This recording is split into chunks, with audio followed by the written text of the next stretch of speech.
Happy Monday. Happy Monday, the 1st of June. I'm already burnt. Real bad. Look at that. Tan lines. How's it going, everyone? Some War Pigs by Faith No More. This is the Faith No More cover. And I don't know if you can hear it. Awesome cover.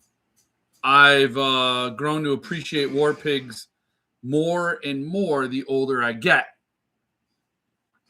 I shouldn't smile too broadly. I don't know if I have Cheetos in my teeth. That's the level of oversharing you're going to get tonight. Already showed you tan lines. Already talked about Cheeto teeth. Let's welcome people into the room. I saw a lot of discussion between, between Jason and Mark. So hello to both Jason and Mark. Good to see you. Rob Loves Books. Good to see you. We got Phil, Mike, number one. Hello, Jim Chidester, David Perry. Look at everybody. Look at, you're just rolling in. Tim from It's Terrific. That reminds me, I got a book to unbox for y'all. Ron's here. Hello, Ron. Hello, good evening. Alan, how are you, Alan? Good evening to you. I took a day off today, and here I am hanging out. I'm glad this is a day I was able to hang out too. Does it look foggy to you guys? We're just gonna dust it. We're just gonna touch it up. Touch it up. Yeah, a little I don't know, summery.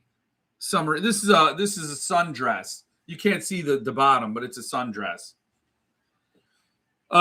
So yes, I'm glad we could be here together. Hello and happy Monday to you too, Brandon Carr.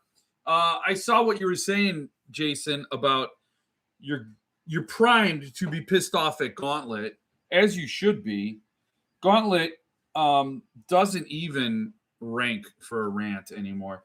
He's so ineffective and ineffectual that I'm just like, I don't even need to waste my time on Gauntlet. They're just garbage.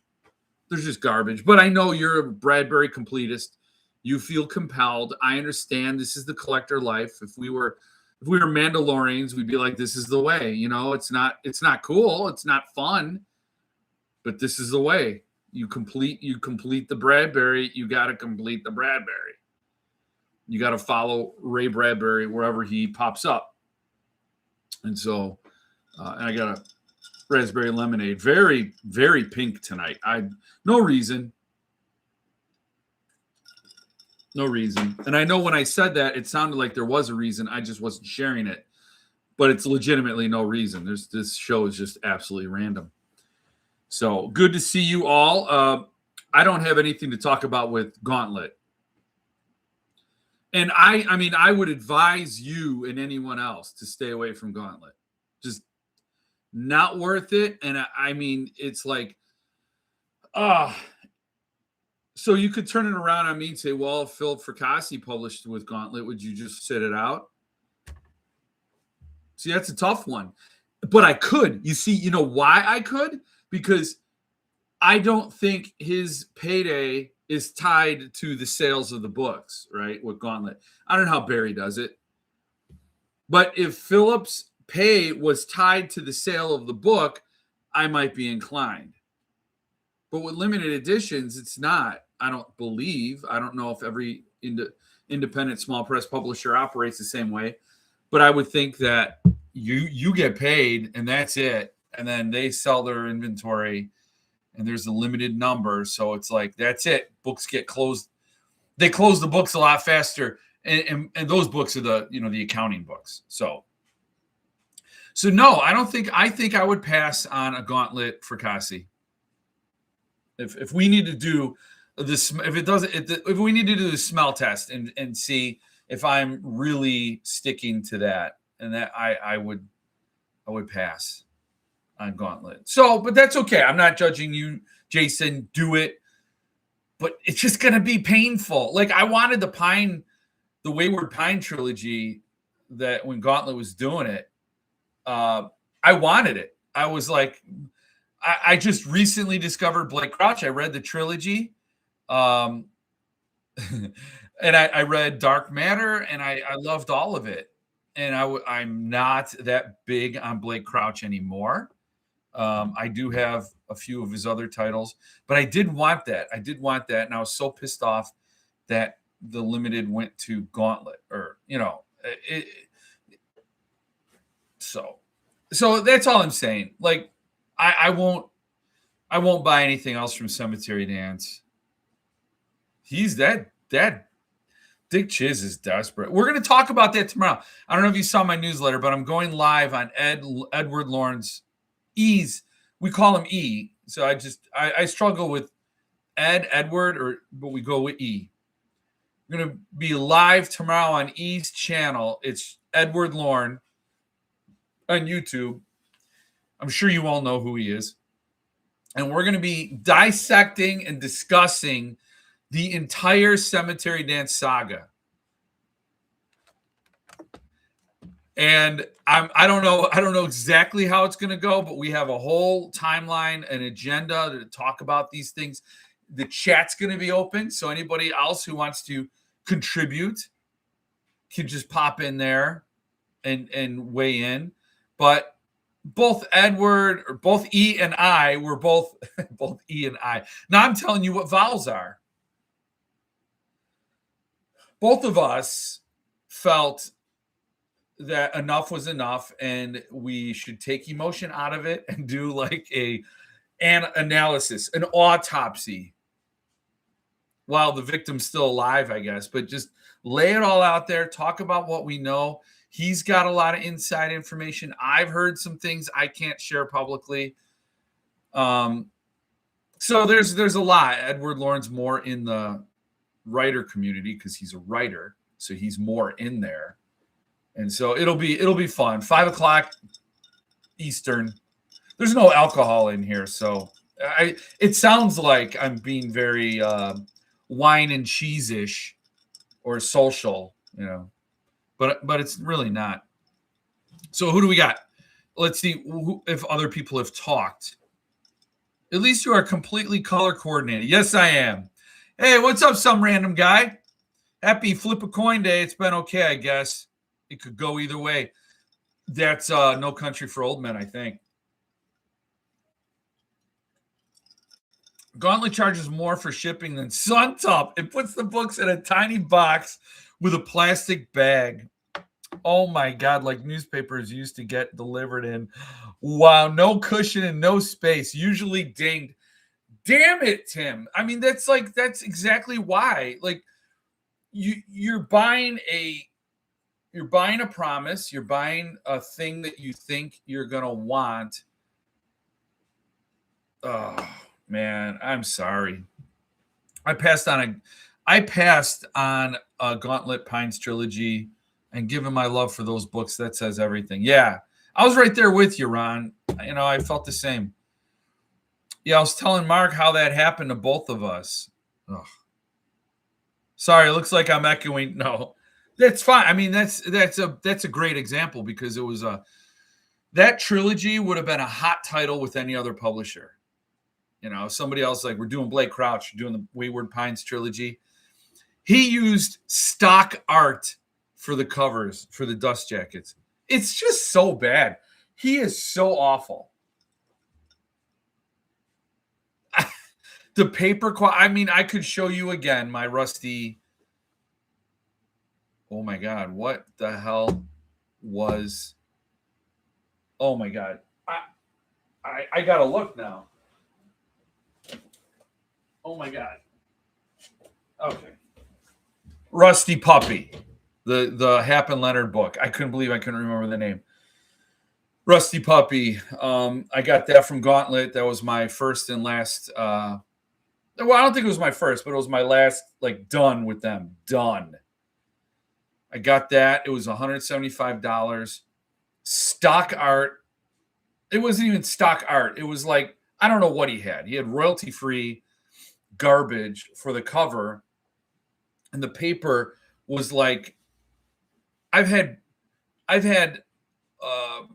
paperbacks, Stephen King paperbacks with better paper in it. Back in the day, I'm talking back in the 80s and 90s.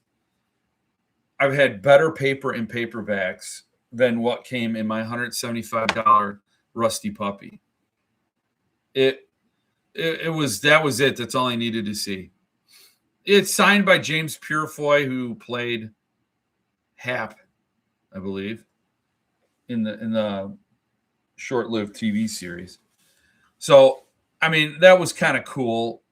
He wrote a 2-page intro, so that was all right, but never again. So, yeah. But anybody else that did the Pines trilogy, SST does it. Although I don't understand what's going on with SST. They're literally one of the best publishers right now for the value, for sure. I mean, they're smoking. I mean, I think they go. It's awesome. I can only imagine how much better it would be if they were stateside. The only thing that I wish was better was the price after the conversion. You know, it's still the shipping and all that. I hate to see how if you saw my Incidents Around the House unboxing, you see how very thorough Paul Fry is, and he just makes sure he's not replacing books. He's done replacing books. It's a box in a box, and it's wrapped up, paper wrap. It's just really intense what he does to make sure that book shows up in perfect condition. And I don't understand how he has anything left. Like, he has Goblin is sitting there. Goblin, one of Mallerman's biggest titles, especially on the secondary. It's so expensive to get an Earthling Goblin. And this is SST, and it's right up there. It's really well done. And then, of course, Incidents Around the House is still available. There's so many Mallerman titles. He's got so much unsold inventory. And I don't know if it's Mallerman is just not the hot hand that he used to be, but I don't get it. I don't understand. SST should be totally sold out. All right, let me see. I think I'm missing some people. I have the Pines trilogy and lettered and numbered from them. Hated buying them, but have to have them. Yeah, that's how it works. I'm done with Cemetery 2, except for Pet Cemetery Artist and Gift. Yeah, Aaron, good to see you. I just couldn't do Pet Cemetery. No way. And that's again, I read when I was 14, 13, whatever. I read The Shining. The very next book I read was Pet Cemetery, and I've never looked back. The third book I read was thinner. But Pet Cemetery was just like such a pivotal part. It was like I read The Shining, and I don't know. I think maybe you have to be a little older and maybe a little more mature than I was at that age to really appreciate The Shining, because you got this abusive father who's on his last on his last leg. He got fired from his job. He's going to this character. So you don't really appreciate that desperation, I don't think, as a 14-year-old, or at least not as I was as a 14-year-old. But Pet Cemetery was much more visceral. And I think that landed like a ton of bricks for me. And that really skyrocketed my reading. I'm like, oh, shit. If more books are like this, I'm never going to another movie. Because it was just, that was it. And to pass on it with Vincent Chong art, I mean, it hurt. It hurt. But never again. Never again. I'm supposed to be getting my scariest Stephen King scene. I don't know why I did that. That was stupid. That was dumb. But it had a Phil Fracassi article in it. Philip said it was a little fun. It was fun doing it. And I'm like, what the hell? It ain't no thing. What's up? Whatever, And so that was dumb. I shouldn't have done it. But anyway, never again would I have been stuck with him.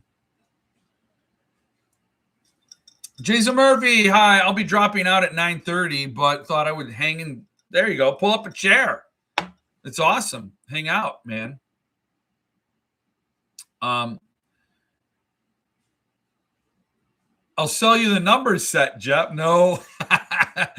No, thank you. I appreciate that, but I can't. Mike, don't tempt me if Jeff doesn't take you up on it. Oh, Mike, you might have a sale with Ron. We can discuss. I pass. Go right to Ron. I got double Mallerman mail the other day. Really? What'd you get? What'd you get, Hans? And huzzah, producer Jill. She says huzzah right back. Hey, Lance is here. Lance is in the room. Lance is here. So everybody say hi to Lance. Jason, stay as late as you can. Yeah, Rusty Puppy. That there is SST, a box and a box, and the book wrapped in paper. Yeah.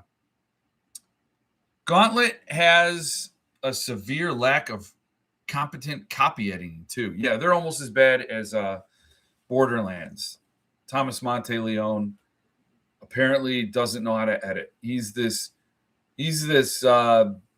godfather of horror or whatever. He was established and he mentored a lot of people, whatever, and he can't catch a typo. Even Centipede, with thoroughly wrapping the book in bubble wrap, is fantastic. Oh, yeah, of course. But will there be an SST Ghoul in the Cape? I so hope to God there is. I love that book. Although, man, the David Palumbo art, I'm sorry, no offense to Ben Baldwin. Love Ben Baldwin. Shut up about Ben Baldwin. Look at this, Ben Baldwin. Speaking of this, look at that. If you eat Cheetos, whenever I eat Cheetos, I think I have the dust on my fingers for like 8 years. I'm always paranoid about handling books. If you've not read Incidents, this is a great scene. That's when when you get to that scene, then this is a really this ain't the normal, This ain't the normal. Love that book. Love that book. Ghoul was Earthling. Yes. Hey, Dave, good to see you. I just got a very nice edition of King in Yellow from Cairo Terra. I should get that. Very good black and white artwork inside. I should get it. Yeah. Yeah, Ghoul was Earthling. It's beautiful. I got to show it now. I got to show it. This is it. The character edition. Only 13 of these came out from Paul Miller at Earthling. There it is, Ghoul in the Cape. David Palumbo. You got Ghoul and Cape. Those are the two guys. This guy looks like Patrick Swayze a little bit. And that guy looks like that. He was in some Vincent Price movies. I guarantee Hans knows who I'm talking about. We talked about it. They told me his name. I've known his name, but that's who he looks like. Anyway, look at that. Boom. Oh, I got the Secret Service copy. This copy belongs to the Secret Service. Oh, man. So SST with Ben Baldwin. Ben Baldwin's a great artist, different style. I think I like Palumbo's art. I mean, it's all subjective, right? You don't know why. You can't say exactly why one artist is just maybe a notch louder in your head or a notch more on target. Ben Baldwin's awesome. So I just hate feeling like when I compare the two, I think I like David Palumbo's stuff better, but that is not at all a slam on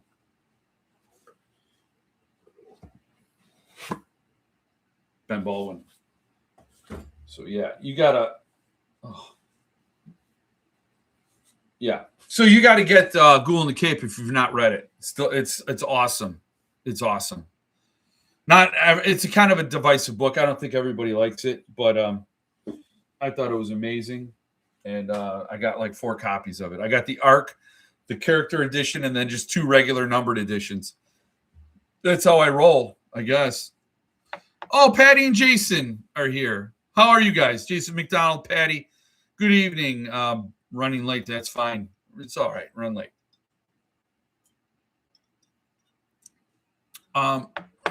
Since that didn't have a trade, I doubt it. Really, you think it? No, I don't know. Pascal is the creepiest character King has ever written. Pascal. Pascal. Yeah. Yes. It took me a second, because it is kind of a minor character. The whole book is creepy. You got Pascal. You got Zelda, the sister Zelda. There's so many things around all the edges in that book, let alone the main story. The main story and the flashback. The book is brilliant. Pet Sematary is brilliant all the way around.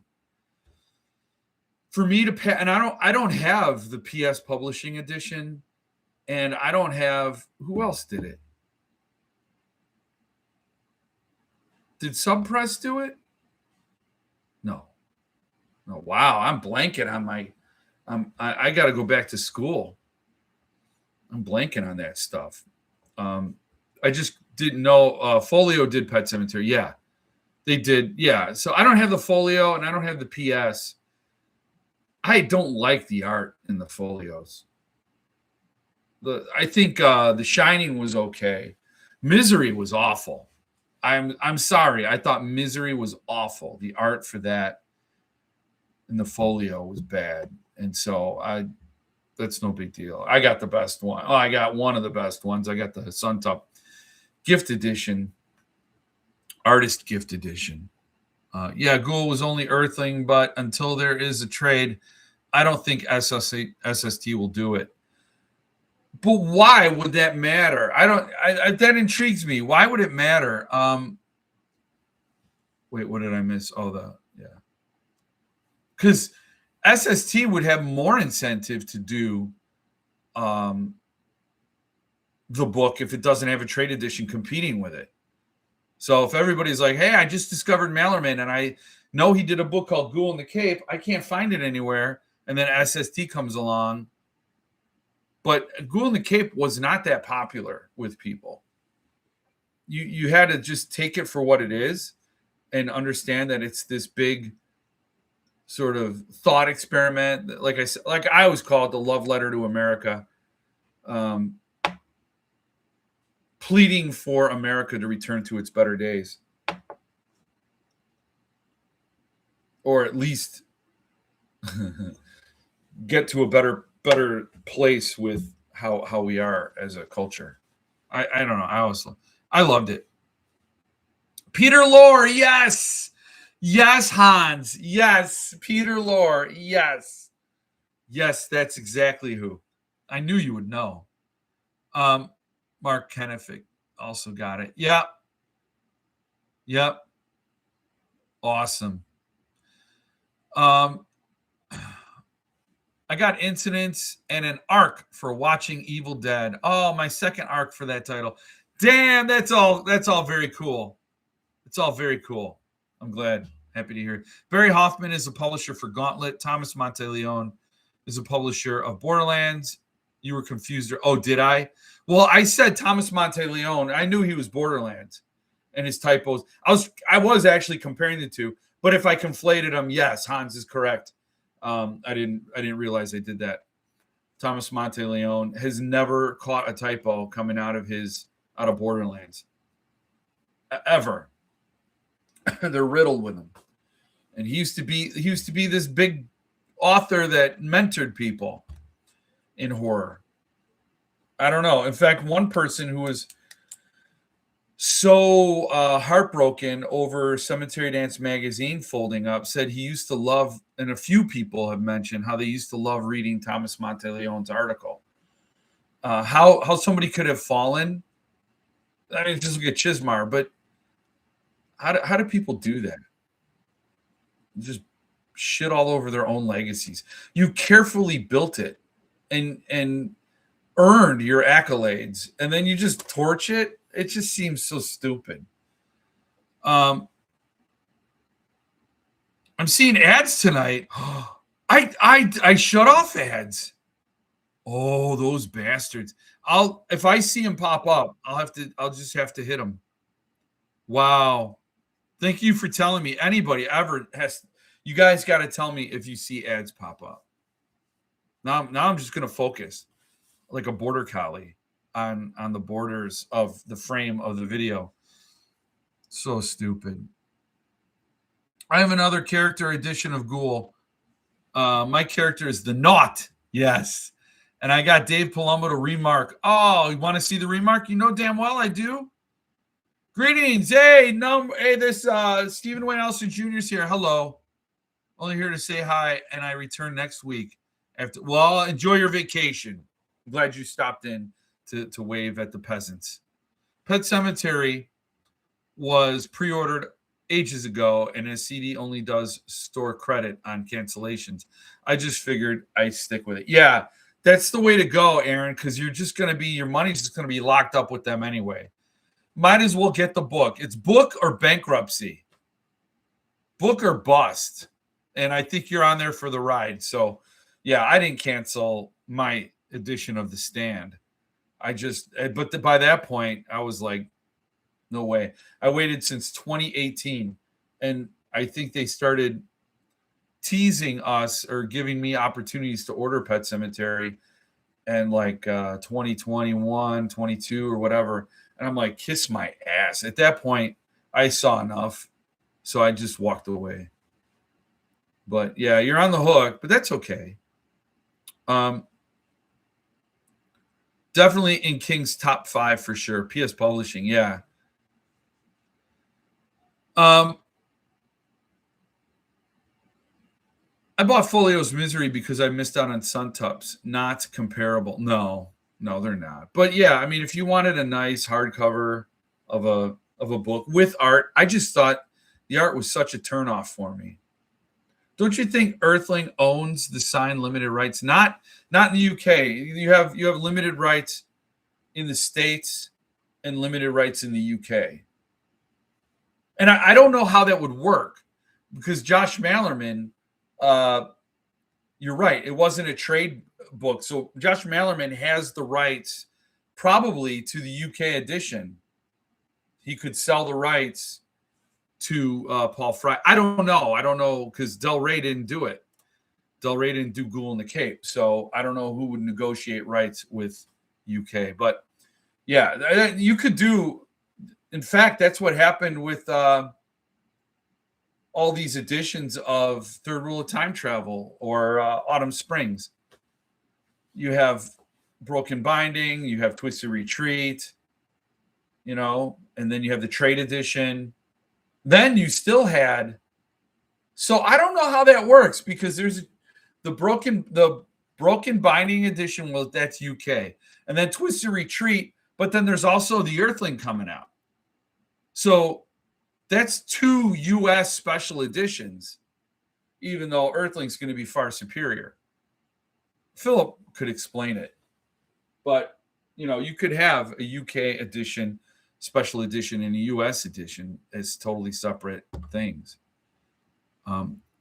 Wait, did CD Magazine formally shutter for good? No. They actually threw an editor on there, a new editor, but it's not done for good.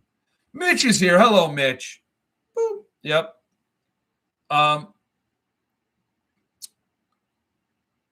So yeah, I don't know who owns the Sign Limited. It's interesting.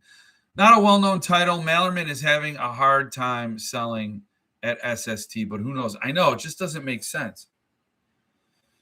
Yes, Mark Peter Lore and Jack Palance on the dust jacket. Yes, Jack Palance. Yes, him too. But I see Swayze. I don't know. That's the way I went with it. I haven't been interested in any of Folio's Stephen King books. They do have very well done James Bond book series. They do a lot. I really love their Clockwork Orange. I love that book. The art is probably something you either love or hate. But I love their Clockwork Orange. There's Something Wicked This Way Comes is pretty badass. And then I have 1984, I have Fahrenheit 451, it's okay. It's Sam Weber art. He's a really great artist, but not, I don't know, it's just not the fit, not in a limited edition. Just didn't strike me. And then I have their Road and Blood Meridian, and not thoroughly impressed with the art in those either. I'm afraid. No, I did not. I think someone asked earlier if I got the slipcase for Incidents. No, I didn't. I wish I did. I wish I got the slipcase for Incidents and Goblin, but I'm just trying to make my way through the world today. It takes everything you got.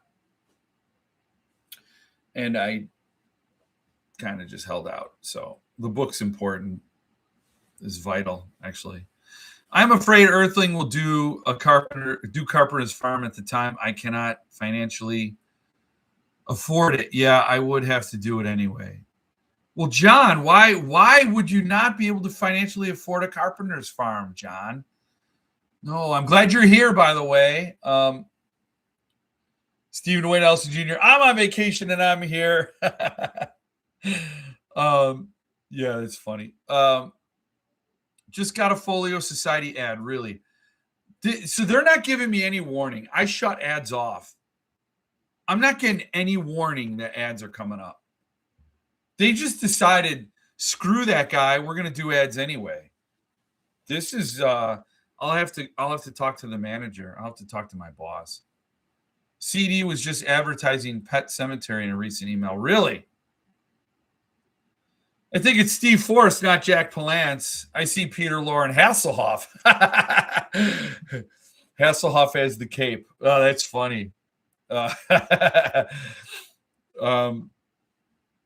Hans, David Hasselhoff? No, I'm telling you, it's Steve Forrest. Uh-oh, there's a debate raging. Mitch, any idea when you'll be done shipping Daytide? I'm patient. I'm patient, he says.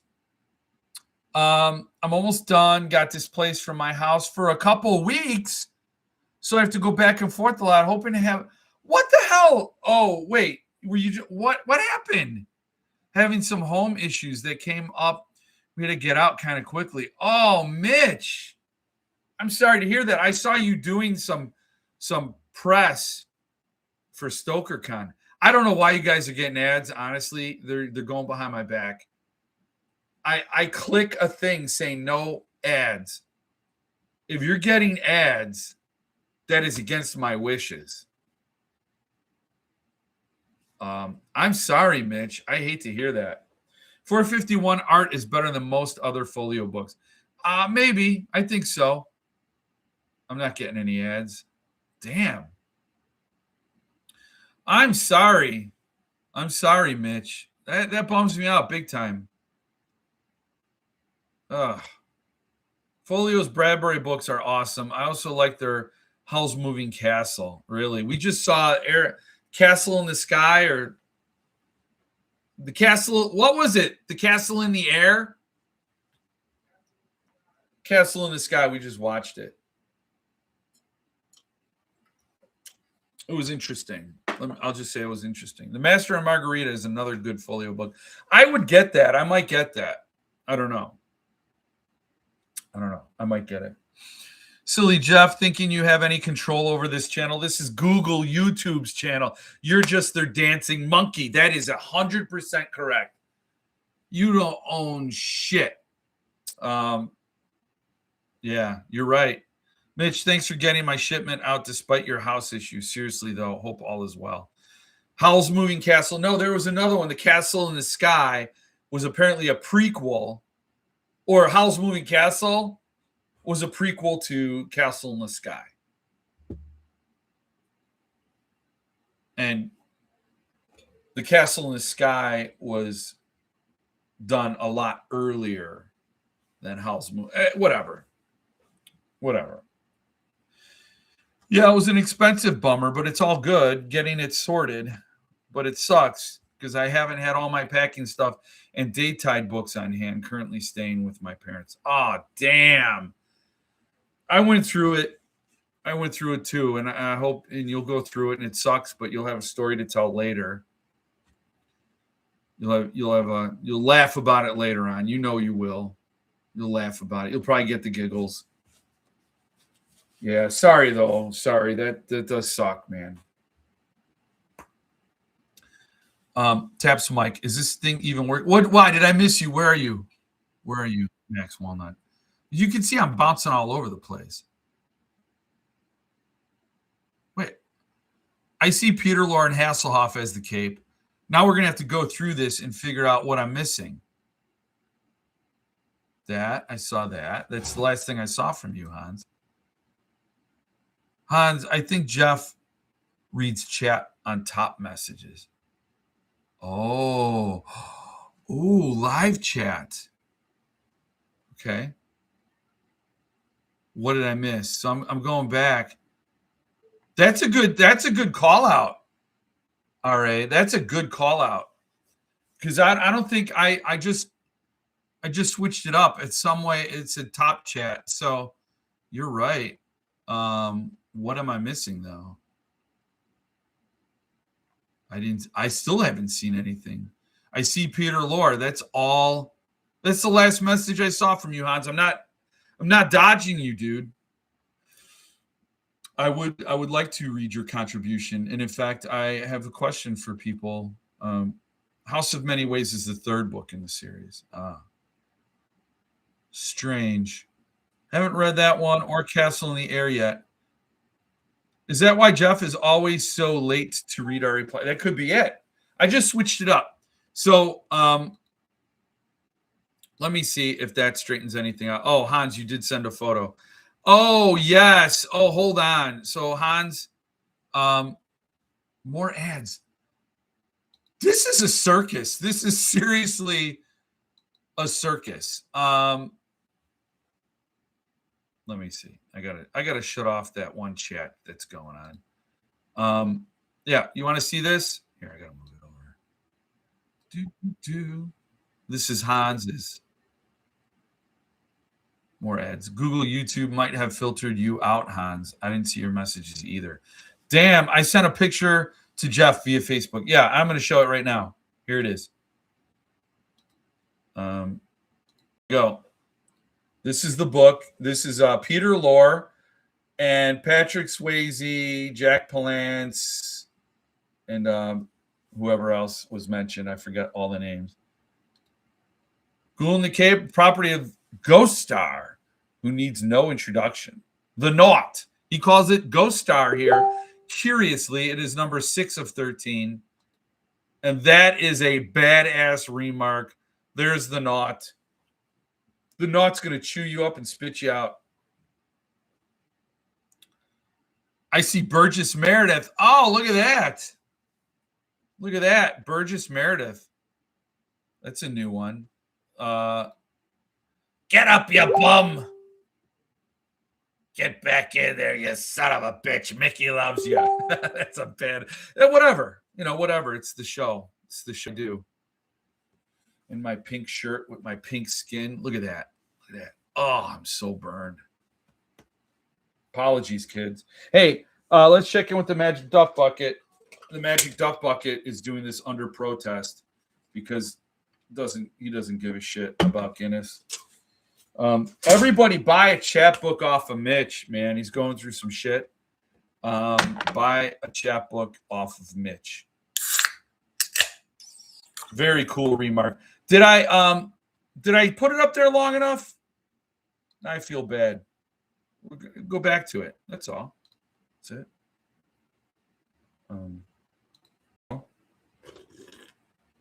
Enjoy a remark and ignore how I pour my beer. That is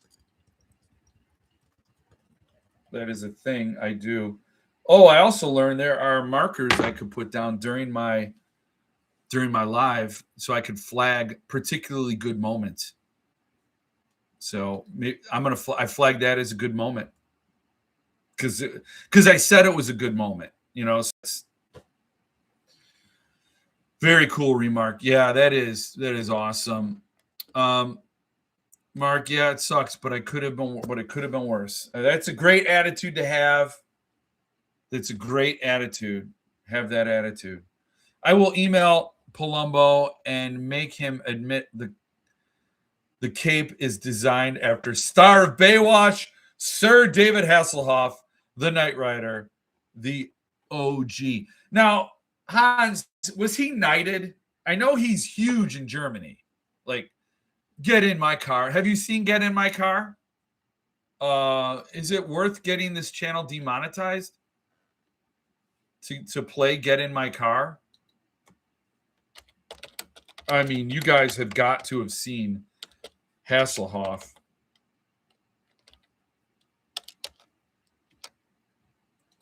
Yeah, you have to have seen it. We're gonna watch it. Okay.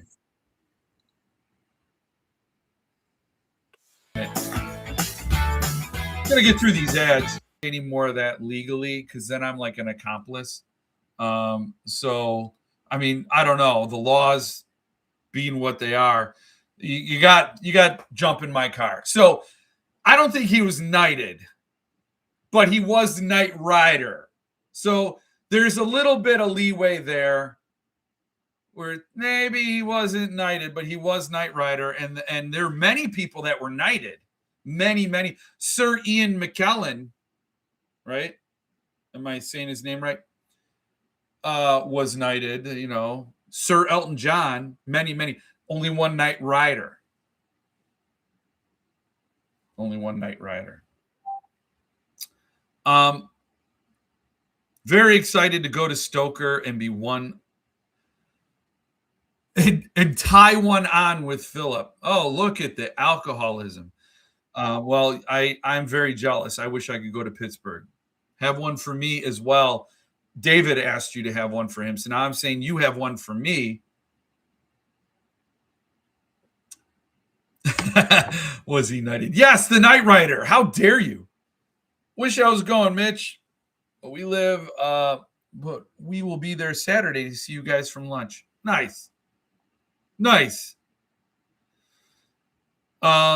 That's the cape, bro. No means no unless you're the Hoff. I know. It's like cat calling. It's everything we love about David Hasselhoff. He's got a car. He's gonna, and he's telling him, jump in my car. He's not even saying, like, not even trying to do a pitch. He's just giving him commands. That's him. I think his singing is really popular and huge in Germany. Tom Selleck was knighted. No, he wasn't. I don't think so. Sir Michael Caine. I'm seeing a theme, right? Sir Paul McCartney. They kind of got to be Anglo-Saxon, like from England, to get knighted. I don't think any Americans can get knighted. I don't think so. I don't know. I aim to be the first one. It's my life goal.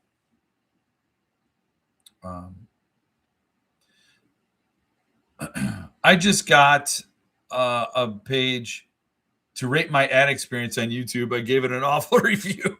I don't know why you're getting ads, man. This is unless you're just punking me. I don't know. If we all wish Mitch to have one, he may not survive the night. Well, tell him just have a shot for you then. Just have a shot. I'll do my damnedest though. I will say, Mitch, you will have to have an old fashioned with Philip. Yes. You're going to get so drunk. We're going to read about you in the paper. Hey, Chad's here. Good to see you. Sir Patrick Stewart, Sir Anthony Hopkins, Sir Ian McKellen. Yeah. What's up, Chad? Cheers, Chad. Got a split. Going to catch you all and eat tomorrow, Jeff. That should be cool. Have a good night and week. Yeah, take it easy, Phil. Sir Elton John. Just check my Ghoul character. Man of Blood. Oh, you got the Man of Blood. Oh, that thing was just crazy. Ian McKellen, Anthony Hopkins, Helen Mirren, Michael Caine, Julie Andrews, Patrick Stewart, Charlie Chaplin, Mick Jagger, Rod Stewart, Ringo and Paul, Alfred Hitchcock. No Yankees. No Yankees. You say white men, white women too, but no Yankees in King Arthur's court. What about Paul Rubens? He wasn't knighted. I don't think. I mean, he was knighted on his show, Pee Wee's Playhouse, maybe. Maybe he was knighted. I don't know. He might have been. I don't know. I was hoping that somebody could explain this book to me. I'm hoping somebody. Oh, god damn it! I hate when they do that. I honestly can't even show it to you because this stupid. Okay, maybe I could show it to you this way. Yeah. Can someone explain this book to me? Why is everybody going crazy for this book? Helen Mirren, she's a smoke show. I don't know what smoke show is. Are you saying she's hot? She's a dame. When you get knighted, I don't think you're a sir, you're a dame. I don't know anymore. I don't know anything. Citizens outside the UK and Commonwealth, like Steven Spielberg and Kevin Spacey, receive honorary knighthoods. These allow them to use the letters KBE, but do not entitle. Right, they can't be sirs.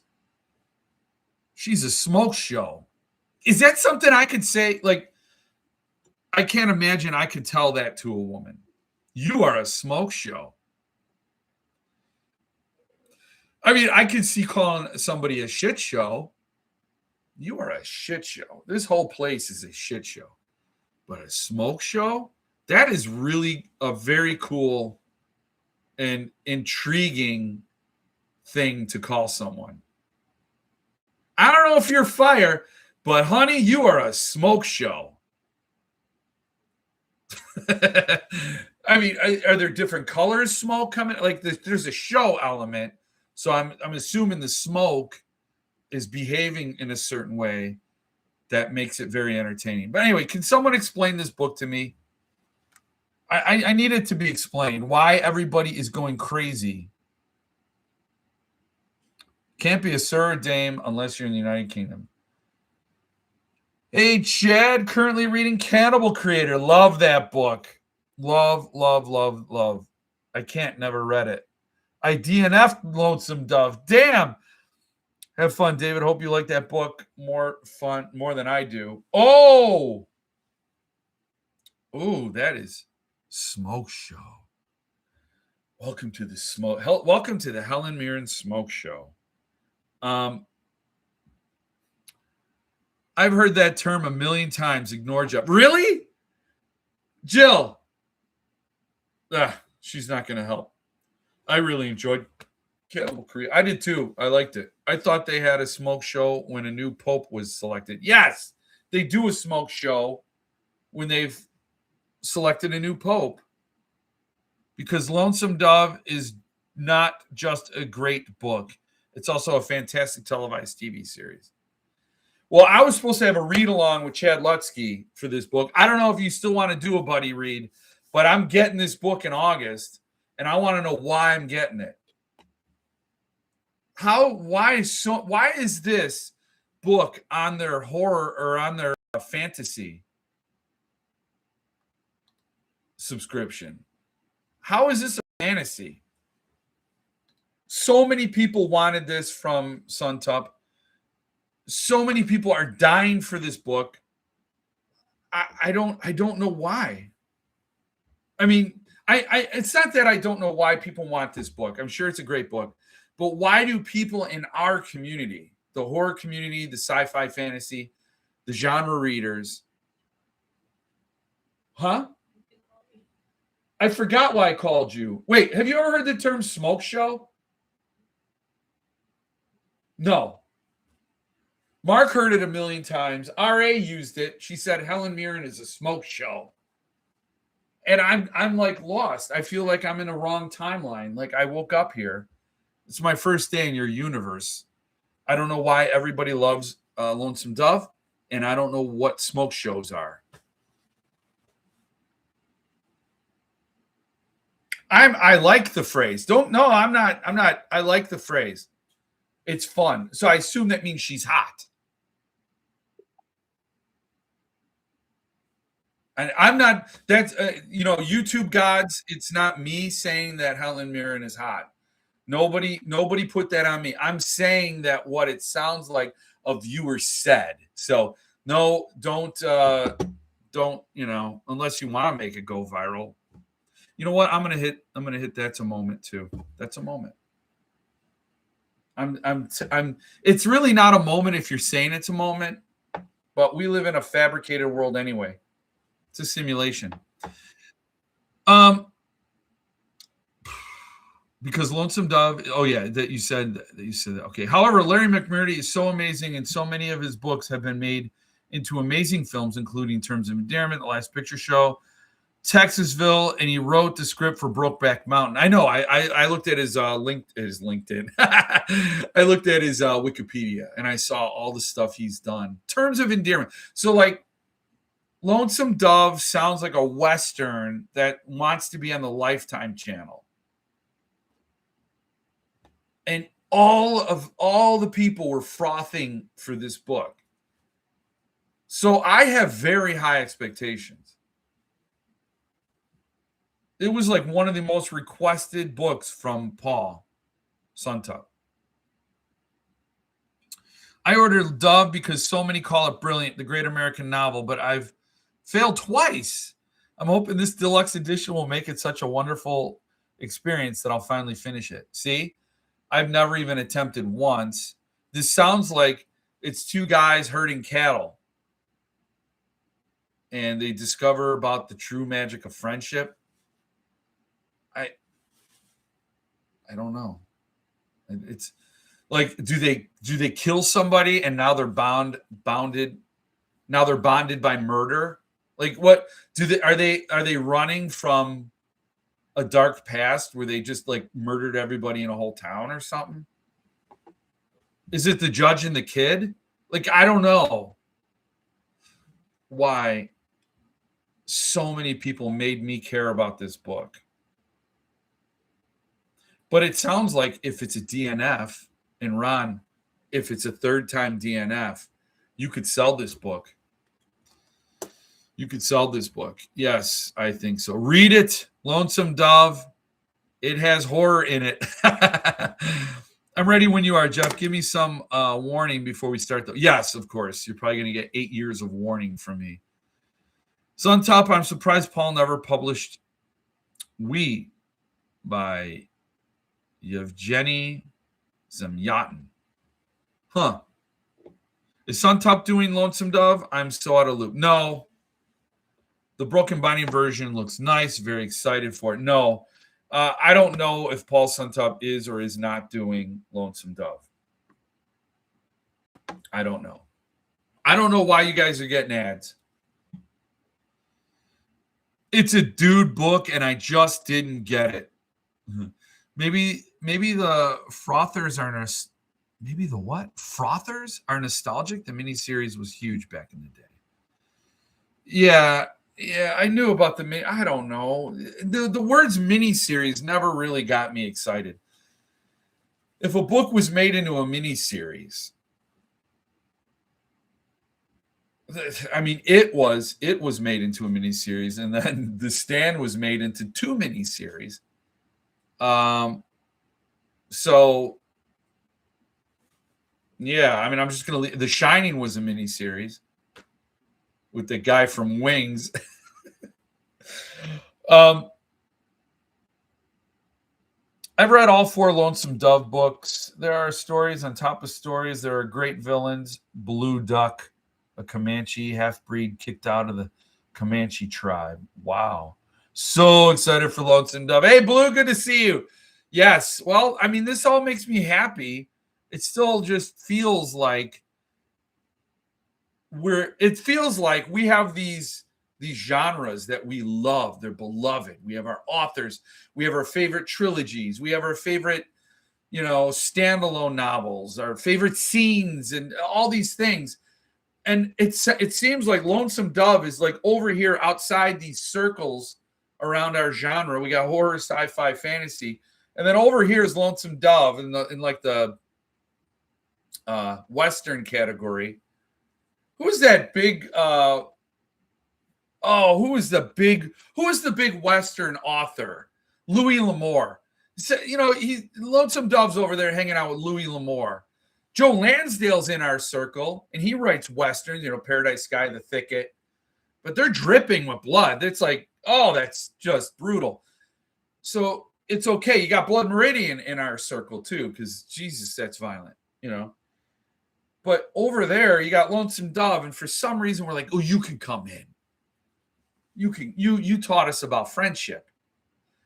It just doesn't. I don't get it, and I do respect genre breaking books. I like people that aren't limited to a genre and say, well, I only read horror. I think that's stupid. We should read a wide variety. It just seems that this book has an honorary membership in these genre circles. I don't know. That's the end of my confusion, and I will find out. And I hope it's not a DNF. But with the expectations I have, it's got a high bar to get over, and I don't know that it can. Also, I tried the audiobook, and the foreword had spoilers and ruined before I knew what was happening. Oh, that's the worst, Patty. There are a lot of real-life character infused into Lonesome Dove. A lot of the stories are based on reality. Suntup needs a book from Tyler Jones, Phil Fracassi, Chad Lutsky. I'm trying to figure out who you're getting at. Ian Rogers, Stephen Graham Jones, Josh Malerman, etc. Yeah. Lonesome Dove is a journey tale, like The Stand, The Road, The Talisman, Swan Song. But it just doesn't seem to have the things in the journey that are like, do they flip between the territories? And you know what I'm saying? So that's all. And that's fine. That's fine. I welcome more joy into the club. Let's get more joy, more books to enjoy, that more happiness, love, acceptance in the world. Yes, please. Please, more of that, more good. I'm fine with that. Okay, peeps, got to head out. Jeff, mark this as a moment. I'm marking it. Okay. But your moment was a long time. You probably wrote that a long time ago, so I'm sorry. I'm not a big reader of Westerns, but this transcends it. One of those books you feel like you lived rather. You're setting it. I mean, this thing's going to be impossible. I don't know how a book's going to live up to this, but man, I can't wait to read it. Lonesome Dove was a great series, 4 parts, starring Tommy Lee Jones and Robert Duvall. Nobody saw Tommy Lee Jones on the cover of Ghoul because he's not on there. Who else is on there? There's Medley, the car. Awesome book. Awesome book. This is a journey book.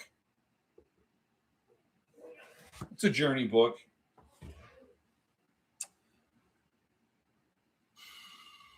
Suntup, where's Kafka? Dostoevsky. I know I messed it up. I'm sorry. I'll never try that again. Playthrough Archive. What's up? It's okay to give up on a story. It is. It's actually very wise to give up on a story. I'm hoping it's not a DNF, but that only means I hope I like the book.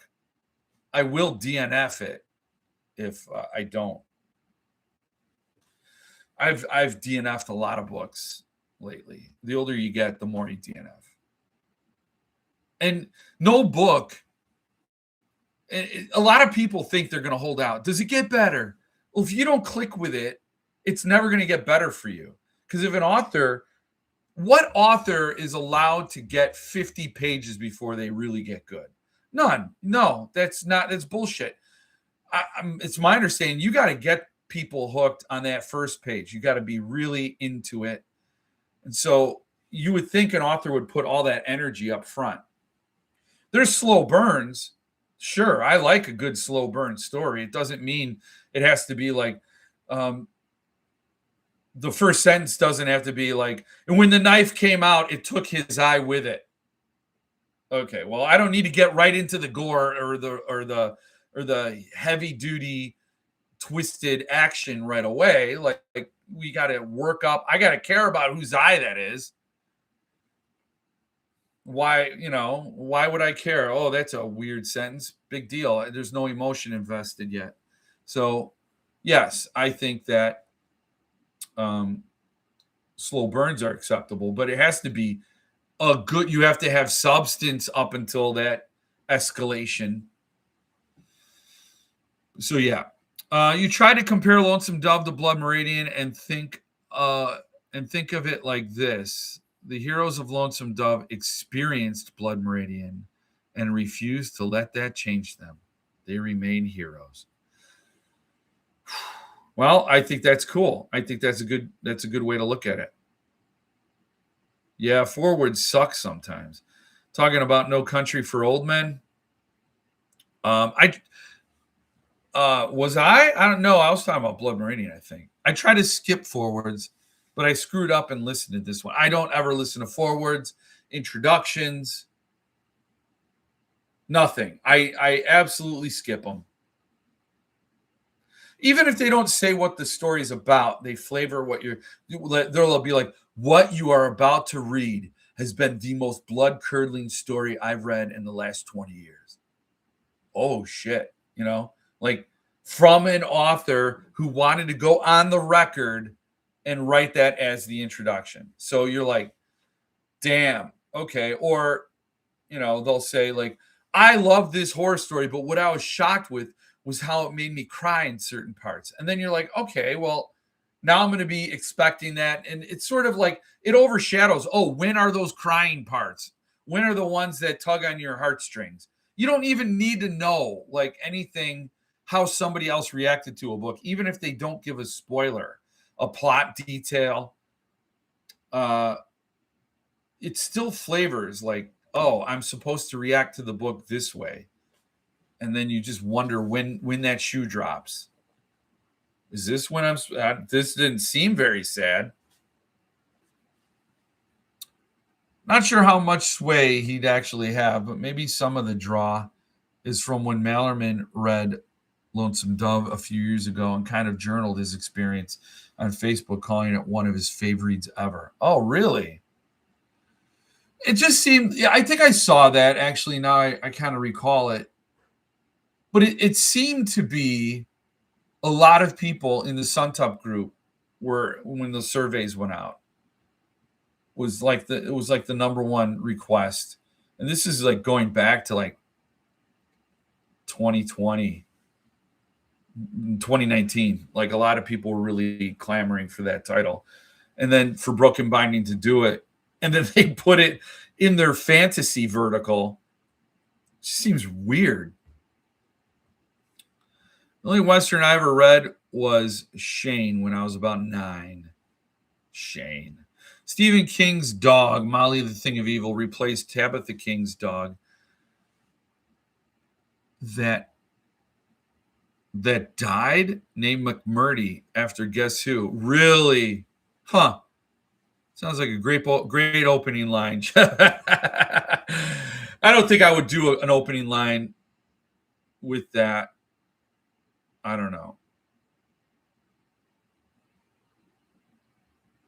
I'm just going to keep my thoughts to myself and go forward because I was going to, whatever. I'm just, strike that. I will not put that as a memory or as a moment. I'm not going to tag that moment. But I don't know. Maybe I'll revisit and I'll listen to this live. And then I will tag that moment. Maybe I'll revisit this and say, that wasn't a bad opening line, and just use that as a prompt to write a short story where Jim gets revenge in one of the universes on the people who bashed his brains in, which would be Scab Dog. Anyway, I just finished Buffalo Hunter x Hunter, and it took too long to get to the story. The parenthetical storyline should have been excluded.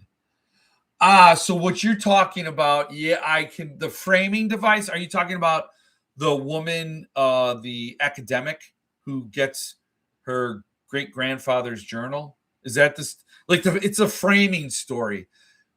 So you just finished Buffalo. I think I totally agree with you. I don't think it should have been excluded, but greatly shortened. And we absolutely did not need all of that ending. I love Buffalo Hunter x Hunter. 5-star read, brilliant book. Absolutely love it. That doesn't mean there isn't a way where I think it could have been a much more powerful read. And you cut out a lot of the ending. A lot of the, all you need to know is all the reader really wants to know is well, what happened to Good Stab and her great-great-grandfather? What became of them? This just kind of ends or whatever.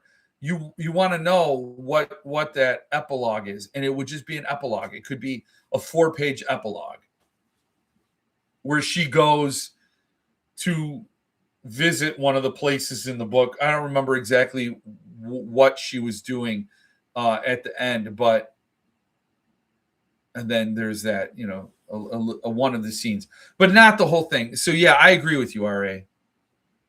Yeah, the academic. Yeah. I don't read an introduction until I have read the book. Yeah, that's a good way to go. Yeah, I got to start skipping all forwards. I totally agree. I only read the forwards first on books I'm reading. On new ones, I wait until, I'm rereading. Yeah, and on new ones, I wait until I'm done. Lonesome Dove was definitely on my top 10 for Suntup every time Suntup asked. I also asked for Under the Volcano, but could not afford a copy. That sucks. Yeah, he just did it. That sucks, man. When do we get the audio book for Death Plus? Oh, man. When I rewrite it, I guess. I don't know. Audio book.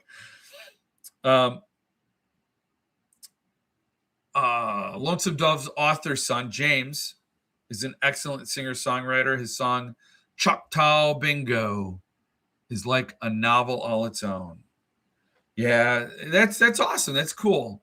I mean, it seems like Larry, his middle name is Jeff, by the way. Has anybody in history ever had Jeff as a middle name? It's almost like his parents wanted to embarrass him, but keep it as an inside joke. Because the people who name their kids Jeff often they like that as the ridicule for those children the rest of their lives. Jeff. A prayer. I wish Suntup would do a prayer for Owen Meany. Nice. I don't know anything about that. Have you ever filled out one of the surveys when he sends it out? Because Paul does them. Paul lives by those.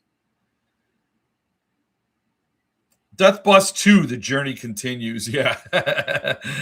Death Bus 2. There could very easily be a Death Bus 2, but I would want to revamp Death Bus if I ever did a Death Bus 2. Speaking of a Jeff story, Death Bus was awesome. Oh, thank you. Need More Tales, a prequel with Aiden and his grandpa's journey. Oh, man. Yeah, that whole thing with Aiden and his grandpa was I have a whole idea of what his grandpa was. And it's one of those things. Are you familiar with Albert Fish? Albert Fish was a vicious, depraved serial killer. And I mean, God, just beyond ghoulish. And a lot of the serial killers I've read about most of them were fiendish, like predators. Like you could tell, and Albert Fish was definitely one of those. But his brain was so beyond warped That he's somebody that I don't even think he knew what he was doing was wrong, but he did. It's so weird. You have to read about him. But anyway, he had 2 kids, and his kids never knew about all of the weird stuff he actually did. They did see some weird behavior out of their dad. They did see some, but he never abused them, never hurt them, and they never knew about all the horrific, barbaric things he did. They never found out. And Albert Fish was the inspiration for Bob Gray in It. There's that guy Bob Gray. If you read it, there's a character that Pennywise actually becomes Bob Gray, and that is Albert Fish, a total ghoul. And yeah. So what was I? Why was I even talking about that? I don't even know. Death Bus the musical. Oh yeah. So Aiden doesn't know what his grandpa is. It's sort of like that, but he kind of has an inkling. And then the entity, the things within the RV just won't let Aiden rest once he inherits it. But we know how his story ends, so I wish Suntop would print the complete Bentley Little and give us all a break. Oh, just, yeah, signed by Bentley Little and Richard Chismar, who did the intros. I have far more respect for Bentley Little than Richard Chismar. I shouldn't lump them together. I don't like Bentley Little stories. I don't dig them. They feel like, I don't know, they're just no good for me. They don't click with me. But I respect that he has an art and he has a thing he's following and he's doing his thing and he's authentic to his thing. And so much respect to him. Richard Chismar is a pile of shit. There's no, Death Bus is on audio 8-track only. Oh yeah, that would be cool. Oh dude, we got to do an audio book. I realized when I got to the ballistics dummy part, I didn't really describe ballistics dummies too well. I got to reread it. But I should have gone into a thing like they were up there. Nick knew what a ballistics dummy was. It was something, and then you give a definition for a reader who might not know what a ballistics dummy is. So stuff like that has been like sitting in my head, pissing me off. But it was fun, and I loved doing it, and I really did like the story. It's just, when you manifest it, when you build it, when you create it, it kind of wrestles itself away, takes on a little bit of a different vibe, and then you worry if it landed the way you envisioned, but then it's just done. It wriggles away from you. It's really cool. I never experienced anything like that before, and it's a very cool experience. Subterranean Press, Summer of Night by Dan Simmons is an introduction by the author that I wish I had skipped. Oh, start writing, buddy. I will try it. I will try writing more. What did he do? How did he get caught?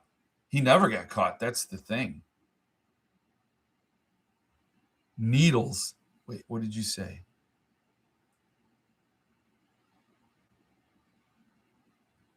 Needles.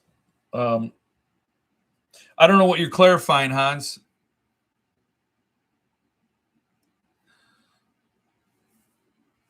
That would be a train killer. What?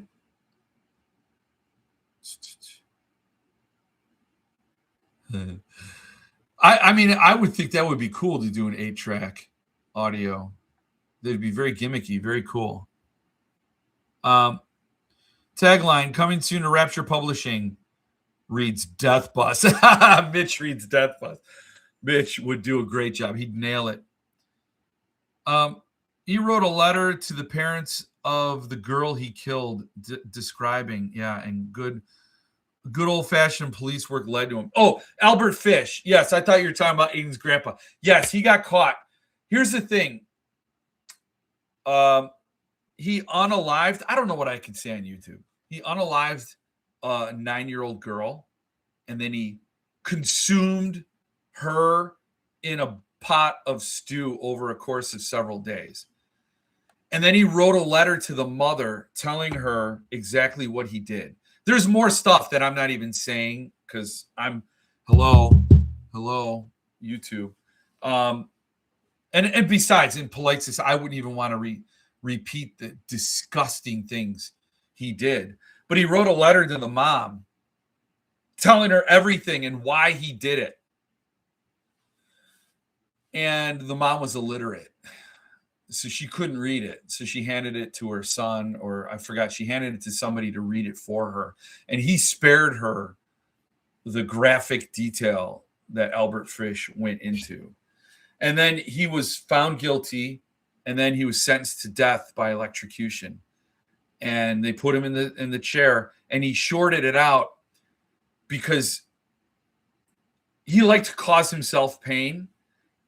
I don't know what else I could say, but he had some sewing needles inserted into his abdomen, and the metal from 29 sewing needles that he had pushed into his body that were still there, these needles fried the electric chair. So awful, terrible, unbelievable. Once again, my comments are not posting in chat. Why? I saw needles. Oh, you're talking about it. Were you talking about Albert Fish? Needles. That's why you were. Yes. You were talking about needles. And maybe what you wrote was graphic, and this, I don't censor anything, but maybe they censored it. Yeah. Sorry about that. I have maybe 75 chat books, including all of Mitch's. Death Bus is the only one I've read. Well, you're in it, Mark, so you kind of had to. Our chats aren't coming through. Hans was correcting my comment saying pins. Oh, you see, I think they're censoring because the content is like, we're getting a little bit, we're getting a little bit out there. So maybe that was it. Yeah, Mark knows that. Mark knows the feeling of being censored. Oh, Bentley Little from Suntop as a train killer. Nobody will ride that train. And then Bentley Little will write a story called The Train or The Rights, and he'll make fun of all the people wealthy enough and affluent enough to be on a train ride of such luxury, because that's who he hates. Rob, I'm so down. Sick. Yeah, he's sick. Poor little Grace Bud. Yes. RA, you know your serial killer history. You know it. I'm impressed. I mean, that's not a fun thing to have in your head. I think one of the most, I never read a book about him, but I know about him, and I forgot his first name. I think his first name was Roy or Ray, but he was the toy box killer. And he would abduct women, and then they'd find themselves, they'd wake up because they'd be drugged, and they'd wake up, and then there'd be a recording, and he'd play a recording for them that told them how hopeless their last days were going to be, and how they could plead all they want, they could say all they want, and he's heard it all before, and none of it's going to help them. They are totally, irrevocably doomed. And to me, that's one of the most barbaric things a human could do, is to kill a person before they even lay a hand on them. Trains and tea. Pins, needles. I wouldn't correct that. I was correcting my own unseen post where I typed needles. Yeah. The man who shorted out the electric chair, Albert Fish. He makes Ed Gein look like Mr. Rogers. Ed Gein, who merely killed 2 women. He didn't kill nearly as many as they probably. I mean, for the guy who inspired Texas Chainsaw Massacre and Psycho, Ed Gein didn't have the prolific killing history that a lot of other serial killers did. Ed Kemper was, read about the co-ed killer. Ed Kemper, the Hammer Maniacs, those kids out of, that was very recent. You could really mess yourself up by reading all these serial killer biographies.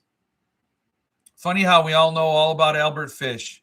Bunch of sickos here. Yeah. I think, though, there is something in the human mind that's just drawn to that anomaly. It's such an aberration, abomination. Like, you can't even conceive of it. So it draws you just go to it, like when you first hear about them. And because you can't comprehend it. It can't be real that this guy existed.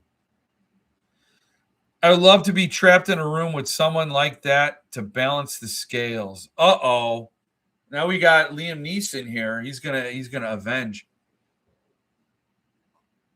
Yeah. I think there'd be a lot of people that would love a chance at balancing out the universe. Stories about grisly serial killers, that kind of shit is why I liked Stephen King's Apt Pupil so much. Yeah, he gets really, really dark. If you've not read Apt Pupil, it's about a kid who discovers this kindly old man, this guy in the neighborhood, had a history, and I'm not going to spoil it, but he had a very dark history. And the kid kind of uses that to gain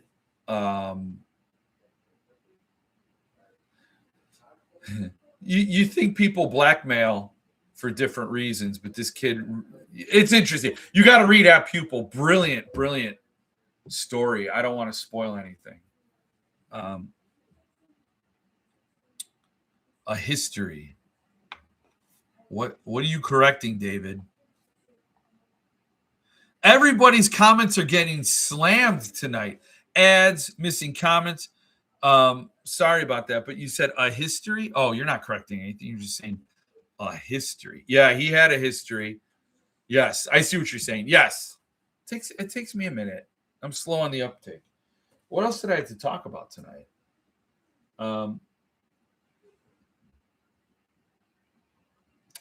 Traps and specters. Oh. Yeah. The psychology of it is fascinating because it's completely not relatable. I know. I don't. Here, if you've not known about this, so there are two ways to get depth charge. One is I shared that in my newsletter. You go to Broadway Books and you can get a signed copy when he does an event there, I think with Keith Rawson. The other way is if you pre-order it, and I'm sure a lot of you guys already know this. And again, I'm gonna have to fold this down. This is ridiculous. Because it gives away information that I don't want to share. That's why. So depth charge from Shortwave. If you order directly from Shortwave, you'll get an untitled depth charge companion chapbook. So he's writing this chapbook, and it's only during the pre-order. So however many you order before the book is published in November? Yeah. I don't remember when it's being published. Up until it's published, or is it 27? Jason knows. Jason could tell me. Once it's published, it'll come with it. You can't get the chapbook anymore. So you got to order it now. Go to Shortwave, get depth charge. And I've read some of depth charge. I read a story that Tyler was working on, and he had this character in that. And the part of the book I read, it had kind of several things going on in it. This part of the book was fantastic. I was like, Tyler, this is really an awesome character, a whole awesome setup, very well done. I mean, I loved it. And I've not read the completed story, so I don't know what he ended up doing with it. But man, I loved it. I can't recommend this enough. And then you'll get that chapbook. So like, why wouldn't you? So you just go to Shortwave. That I had to do that.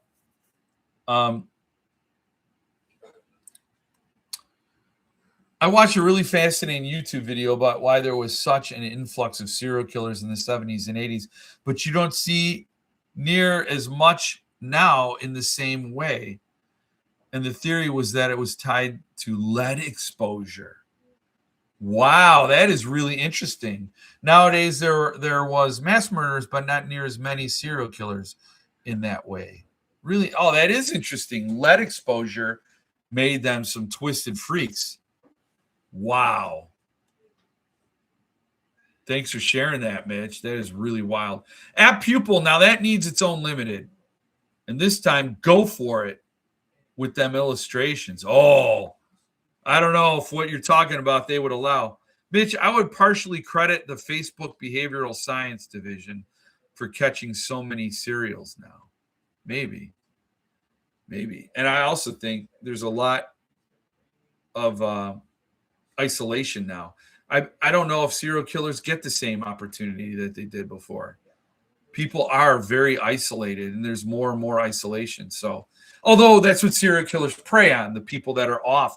But people socialize in their own homes now. Like, I don't know. I really don't know. But that's interesting. Lead exposure. That's a valid theory as any. Interesting, Mitch. I didn't watch that one yet, but it was recommended to me. I assumed it was just easier to catch them quicker because of DNA. And yeah, that too. Yes, order from Shortwave to get the chapbook. Can only get it through pre-order. When is it? Let me see if I expand this. November 26th. So this will be out in November. That's right. I don't know why I wasn't stupid. Go to Shortwave. Definitely get it. All right, I'll have to try and find it and send it to you. It's really fascinating. Shortwave unveiled the cover of the new Panettone novel today. And guess what's also on deck for me to talk about? And I think, oh God, I got to shorten the window again. I'm sorry. It's very annoying. This here, you need to have a talk with Chris.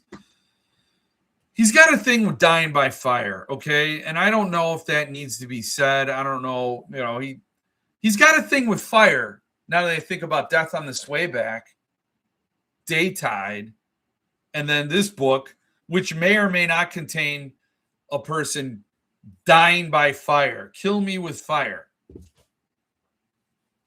I mean, Chris is kind of saying that he wants this self-immolation thing. I don't know. You might want to talk with him. And actually don't let him near matches if he's ever at your house. It's a little scary. I don't know. That cover art is on fire. I like it a lot. Yes, I usually order through Tyler so he can inscribe them, but I need the chapbook. Yeah. To be a ghost cover. Yeah. Fire, man. He likes fire. Exercising some past trauma. Joan of Arc. Oh, you think he's Joan of Arc? I don't think he hears. I wouldn't think he'd hear God or Jesus if he was Joan of Arc. But that's that, you know? Oh, man. So, okay. Well, I think that's going to wrap it up. I think that's going to put a bow on it, a sunburnt bow. Look at that. You didn't know you're going to get cleavage tonight. I got torched. But that's okay. That's okay. And I think I talked about everything. Oh, the new Robert McCammon you can pre-order. Ye Old Shop of Curiosities. So go grab that. Lonesome Dove, Depth Charge, Traps Inspectors, which I'm sure you already ordered from Shortwave. Why wouldn't you have? Just go to Shortwave. Kill Me with Fire, Traps Inspectors, Depth Charge, all signed. I don't know if Kill Me with Fire will be signed. It's not going to ship until April 2027. Oh, hand-signed book plate included. So you will get a book plate signed by Chris Panettiere. So that's cool. So go do it. Shortwave. Good night, all. And don't eat anything with some fava beans and a nice Chianti. In the book, it was a big Amarone, but we get your point, and we will surely stay away. I'm going to have a talk with him about it at Stoker. Good. Be gentle, though. He might set you on fire. Time to run. Please tell Jill I said hello. Till next week, all. Oh, she says hi back. Good night, everyone. See you next week. Good night. Good night.